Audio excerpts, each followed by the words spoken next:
Well, hello, everybody, and welcome to A Lake Show. I'm your host, Stephen Colbert. Hey, it's a special day for anyone who celebrates my birthday because it's my birthday. I got the gift I wanted, an audience, because Evie is here. Hello, darling. And she has the cake balls. What are those called? Those are called cake balls, aren't they?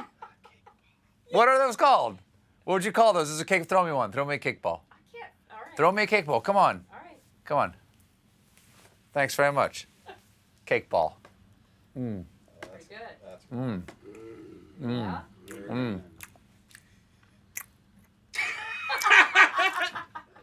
That's not going to slow down this monologue at all. These are so delicious. Were these from Little Daisy? Little Daisy Bake Shop, Montclair, New Jersey. Oh, my God. The CDC got all of us a gift because today they eased indoor mask wearing guidance for fully vaccinated people, allowing them to safely stop wearing masks inside most places. Oh, I love most places. In fact, this is one of the most places I go.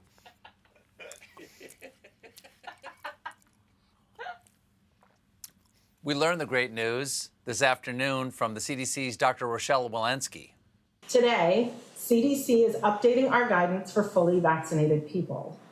Anyone who is fully vaccinated can participate in indoor and outdoor activities, large or small, without wearing a mask or physical distancing. Oh my God, I could kiss you. Literally, because we're both vaccinated. I could even kiss you indoors. But I never would. No. I never would.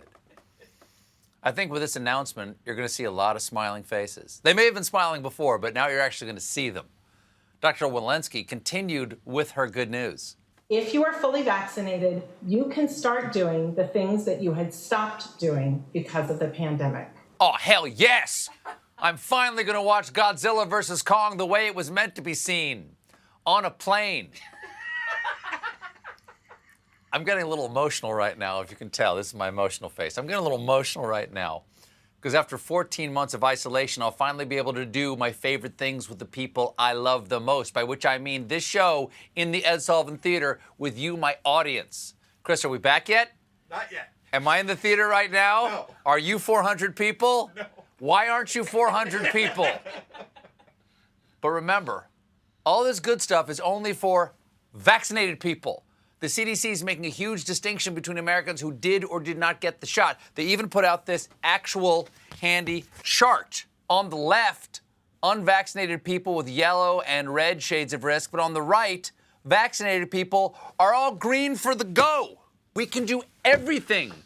Everything maskless, from visit a hair salon to visit a movie theater, even participate in an indoor high-intensity exercise class, which is amazing because I've never been able to do that before. Now, not everybody is comfortable tossing their masks aside yet, and experts want those people to go at their own pace. I heard you say to Gayle King, she said that people were looking at her funny for wearing a mask, even though she's vaccinated. Is there anything wrong with that? And should people be side-eyeing them? No, not at all. I mean, people have to make their own personal choice. As a rule, we are anti-side-eyeing. Really? That's the rule. But even with these new freedoms, a lot of people are still hesitant to get a shot. And I'll catch you up on the latest in tonight's The Vaccine. The global pandemic has come to your town. Yay, hey, vaccinate now. There ain't no more TV. Get off of your couch. Please take some time to vaccinate now. Thank you, me swabbies. To encourage people to get vaccinated, some governors out there are getting pretty creative, like Ohio Governor and Stephen Oldbear, Mike DeWine. DeWine took to the Twitters yesterday to announce a drawing for adults who have received at least their first dose of the vaccine. The winner will receive $1 million. Wow! Do you know what you could buy with $1 million in Ohio? Toledo. It's a bit of a fixer-upper. The money comes from federal COVID relief funds, but the drawing itself will be conducted by the Ohio Lottery, which is why in Ohio, vaccination cards are now also scratchers. Okay, here we go. Come on, baby. Come on. Syringe. Syringe. Damn, bleach. Here in New York, big city of dreams, Mayor Bill de Blasio announced that Shake Shack is offering a free burger and fries to vaccinated people. He shared that good news at a press conference this morning. Thank you to the whole Shake Shack team. This is really going to help us out. And did you say free fries when you get vaccinated? I got vaccinated. You're saying I could get this? These delicious fries? Wait a minute. But there's also a burger element to this? If this is appealing to you, just think of this when you think of vaccination. Vaccination. I'm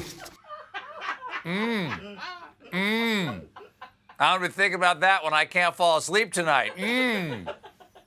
Maybe on my deathbed. Why does Grandpa look so upset? If $1 million can't convince you to get a vaccine, perhaps you can be swayed to care about your penis. According to new research, COVID-19 may increase the chance of erectile dysfunction. The study was released in the prestigious New England Journal of Now Will You Wear a Mask, Uncle Gary? Why are we only learning about this now? Do you know how many millions of lives could have been saved if the CDC had just put out this PSA? COVID will break your dawn.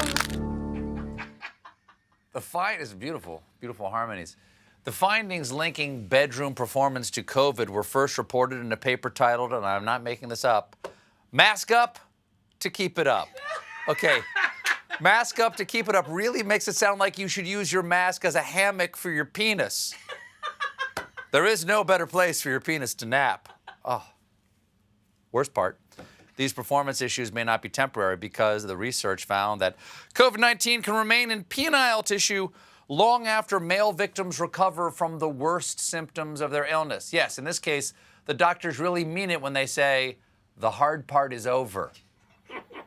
There's a good chance this news might sway some people because a study of anti-maskers found that one of the things driving their hesitancy is a fear of emasculation. Pfft, no, man, I'm not wearing any mask. Not dying is for girls. Fellas, I hope you're listening. If you're worried about your Johnson, get the Johnson & Johnson. Because remember, COVID will break your dawn. in not so good news, the gas shortage in the Southeast continues. People are panicking like a Georgia man who drilled holes into the gas tank of a U-Haul truck to steal fuel. I don't want to sound like Johnny Old Guy, but the kids these days don't know how to siphon. This is what you get for spending all your time on your TikToks. You don't know the art of common mischief. Next, you're going to tell me that Gen Z doesn't know the proper protocols for leaving a flaming bag of poop on their neighbor's porch. You have to ring the doorbell and run. You can't just text here. The shortage was triggered by the shutdown of the Colonial Pipeline after hackers penetrated their computer system. But we got some good news yesterday because the company has initiated a restart of operations. Initiated a restart? There's gas stations without a gas all over the Southeast. You can't be a little more urgent than that? I'm no oil pipeline expert, but that sounds a little bit like when my friends are at the restaurant wondering where I am, which is still in my towel getting out of the shower, and I text them, I'm almost there. Initiate an order of mozzarella sticks for the table. Motorists are going to have to wait a while because gasoline travels through the pipeline at 5 miles per hour, basically a brisk walk. At this rate, it will take approximately 2 weeks to travel from the Gulf Coast to New York. It could get there faster, but the gas insisted on stopping to see Colonial Williamsburg. Yesterday, Colonial Pipeline announced they had no intention to pay the ransom. Today, we learned that by never, they meant sending nearly $5 million to Eastern European hackers and untraceable cryptocurrency within hours after the attack. Yes, the United States does not negotiate with terrorists. We pay them immediately. But that's not why the pipeline's restarting, because after they got the cash, the hackers provided a decrypting tool to restore the disabled computer network. But the tool was so slow that the company continued using its own backups to restore the system. Maybe you don't trust the people who shut down your pipeline to restart it. That's like getting your child back from kidnappers and asking them to babysit. But a gas shortage is the last thing on the minds of people in Houston because there's a tiger on the loose! Here's the story.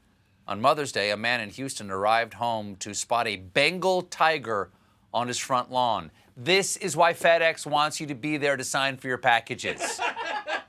Naturally, people were freaking out. The cops were called. They tried to wrangle it, but then suddenly a neighbor emerged who led the tiger into a house after first kissing the tiger. That's not safe. You don't know if that tiger's been vaccinated. Well, it turns out that in Houston, owning a tiger is a Class C misdemeanor, punishable with a maximum $500 fine. That's cheaper than renting an SUV, which is why when I'm in Houston, I drive a tiger. The man in question, Victor Hugo Cuevas, clearly knew it was a crime because shortly after bringing it indoors, he loaded it into a white SUV and drove off. Classic road trip. It's all in the movie Thelma and oh God, the tiger ate Louise. On a lighter note, turns out Cuevas was also a murder suspect out on bond. But you know what they say, innocent until proven you own a tiger. On Sunday, Cuevas got away after a brief pursuit, but eventually police arrested him. Unfortunately, he was alone at the time, and the tiger's whereabouts are not known. God, I hope they find that tiger soon. I mean, I got to imagine at this point, they must be pretty hungry.